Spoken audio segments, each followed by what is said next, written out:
공부하는 복학생 오빠. 5살 아이들은 왼편과 오른편을 따로 움직일 수 있습니다. 따라서 한 발로 뛰기도 하고 발을 번갈아가며 계단을 오르기도 합니다. 글자를 읽지는 못하지만 왼쪽에서 오른쪽으로 읽는 규칙을 이해하기도 합니다. 나아가 왼쪽과 오른쪽 중 우세한 손잡이가 생기고 우세한 손잡이로 글자를 베껴 쓸 수 있습니다.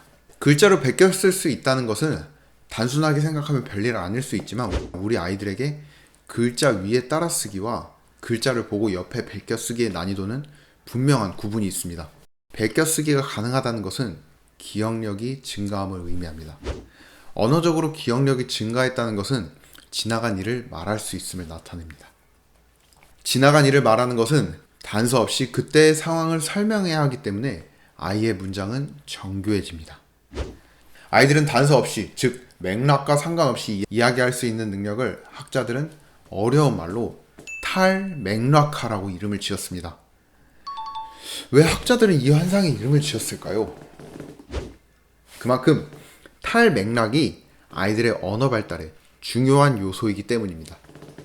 탈맥락화가 발달하면서 어린이집이나 방에서 있던 일들을 이야기할 수 있고 이 과정 속에서 새로운 단어, 문법, 대화 방법을 사용하고 새로운 방법들은 단어와 문법 기능 발달에 도움을 줍니다. 무엇보다 탈맥락화 과정이 중요한 이유는 학교에서 공부하는 교과서의 내용이 교실 밖 이야기, 즉 탈맥락화이기 때문입니다. 탈맥락화는 학교에 들어가기 전 학령 전기에 어느 정도 갖춰야 할 요소입니다.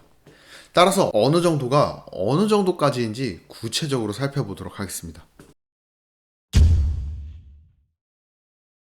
혼자서 중얼거리는 모습을 유식한 말로 독백이라고 합니다. 나아가 탈맥락화된 독백을 학자들은 내러티브라고 합니다. 우리는 아이들이 혼자서 중얼거리는 모습을 통해서 내러티브 발달을 확인할 수 있습니다.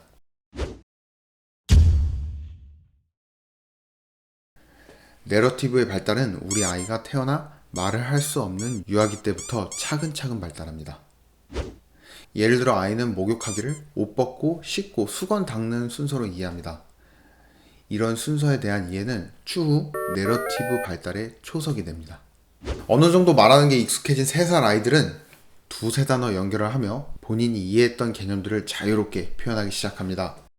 멍멍이는 멍멍, 송아지는 음매, 사람은 자동차, 붕붕. 아이들은 아이의 삶에서 강조되는 일들을 말합니다. 예를 들어 움직임, 소리내기, 운율 같은 특징을 강조합니다. 나아가 문장들이 어느 정도 비슷하긴 하나 이야기라고 하기엔 좀 부족합니다. 무엇보다 이 시기엔 듣는 이에 대한 배려가 거의 없습니다. 4살이 되면 이야기의 구성이 생기고 탈맥락화가 서서히 시작됩니다. 따라서 정교한 이야기를 위해 사건과 사건을 연결하기 시작합니다. 삼촌 들어봐. 우리 에버랜드 갔어. 커다란 코끼리가 있고 꽃도 있어. 그리고 난 풍선을 갖고 집으로 왔어. 끝이야. 이 시기엔 3-4단어 조합이 활발해지면서 문장 또한 복잡해지기 시작합니다. 이 시기의 가장 큰 특징은 사건과 사건을 나열한다는 것입니다. 따라서 이 시기의 아이들은 3가지 능력이 있습니다. 첫째, 사건을 연결할 때 각 사건에 대한 포인트를 정확하게 파악합니다. 둘째, 사건을 잇는 언어 기술이 발달합니다. 예를 들어 나열을 위해 뭐뭐 있고 뭐뭐 하고를 사용하며 문장과 문장을 잇는 기술을 익힙니다. 마지막으로 듣는 이를 위해 시작과 끝을 분명하게 구분할 수 있습니다. 예를 들어 시작할 땐 들어봐. 옛날에 처음부터 해보자. 등 시작을 알리고 이야기를 끝낼 땐 끝. 다 했어. 그렇게 된 거야. 라고 말하며 끝을 알릴 수 있습니다.